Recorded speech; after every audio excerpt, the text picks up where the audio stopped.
Welcome to CoreLogic's update on housing and market conditions for November 2017. Brought to you by Lendy.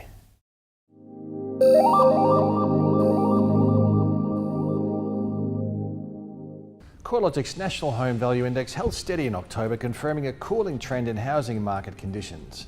The easing in growth conditions is being led by a sharp slowdown across the Sydney market, where dwelling values fell for the second month in a row. Both the Combined Capitals Index and the Combined Regional Markets Index returned a flat reading over the month. However, regional dwelling values are down by 0.1% over the most recent rolling quarter, while capital city values were 0.4% higher. The latest figures take the annual growth rate across the combined capital cities down to 7%, the lowest annual growth rate since December 2016, when the first round of macroprudential changes were still working their way through credit policies and interest rates had earlier been lowered by 50 basis points, which subsequently led to a rebound in value growth in early 2017. So why is the capital city trend losing steam? From a geographical perspective, it's mostly due to the Sydney market moving through its cyclical peak in July. Since the CoreLogic index peaked in July of this year, Sydney values are down by 0.6%.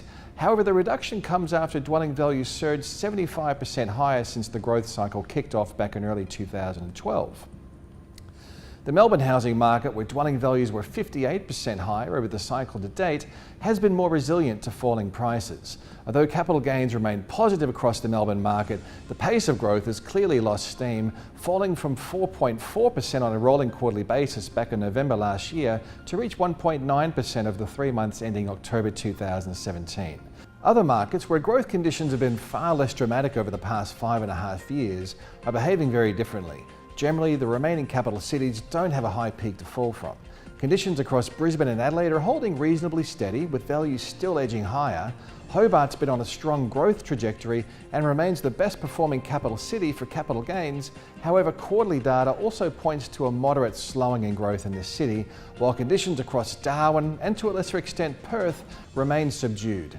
Importantly, the slowdown in housing market conditions is far from uniform, with a great deal of diversity across the regions and the product types. The capital city annual growth trend ranges from 12.7% in Hobart over the past 12 months to a 5.7% fall in Darwin values. Between the housing types, despite a large amount of new unit supply under construction, the past rolling quarter has seen unit values recording a stronger capital gain than houses. Outside of the capital cities, the regional area of New South Wales is showing the strongest growth conditions. Growth has rippled away from Sydney metro area as affordability challenges constrain demand. Buyers are attracted to the lower price points and lifestyle opportunities of the adjacent areas where commuting is still an option. Dwelling values across regional New South Wales are now outperforming Sydney's, with values up 9.7% over the past 12 months. The strong regional growth is being led by Newcastle and the Lake Macquarie region, where values are up by 14.6% over the past 12 months, and the Southern Highlands and Shoalhaven region, which has recorded a 13.6% rise in dwelling values over the year. The combined regional markets of Tasmania recorded the second highest annual rate of capital gain at 5.4%, followed by regional Victoria at 4.4%. Regional areas linked to the resources sector are continuing to show soft growth conditions. However, some of these regions appear to be bottoming out, while in other areas the rate of decline is clearly easing. Regional lifestyle markets are generally gathering some pace as the sea change and the tree change trend picks up and demand for holiday homes improves, particularly in those areas adjacent to the major capital cities. Melbourne housing market conditions have also lost some steam, with the annual rate of growth easing from a recent peak of 13.1% in July down to 11% in October. Despite the slowing, values are continuing to rise across both the detached housing sector and the unit market. In fact, the last 3 months has seen unit values edge slightly higher than those of house values, up 2% compared with a 1.9% rise in house values. There's a few reasons for Melbourne's resilience compared with Sydney. Population growth is substantially faster and migration rates are at record highs.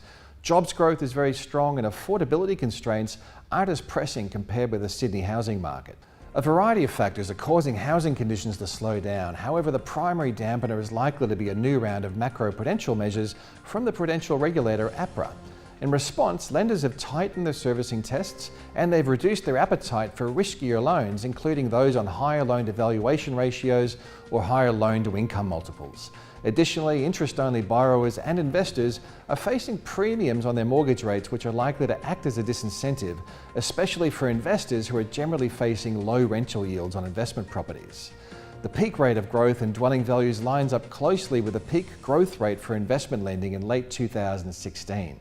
We saw the housing market respond in a similar fashion through 2015 and the first half of 2016 as investors faced tighter credit conditions following the announcement from APRA that lenders couldn't surpass a 10% speed limit on investment lending.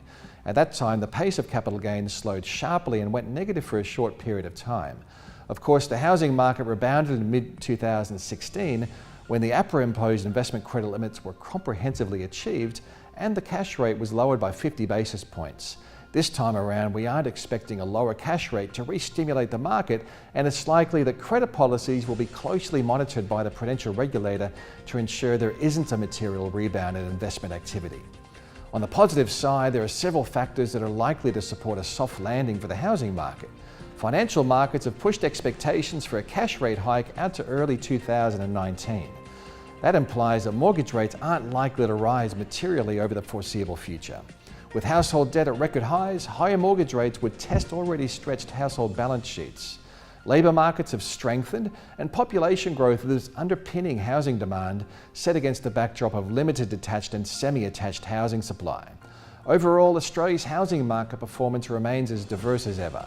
Historically, sustained growth cycles have generally been followed by a period of negative growth, so a further reduction in dwelling values shouldn't come as a surprise. If you would like to keep a closer eye on the housing markets, check out our CoreLogic website, where we're updating our perspectives on the housing market on a daily basis. www.corelogic.com.au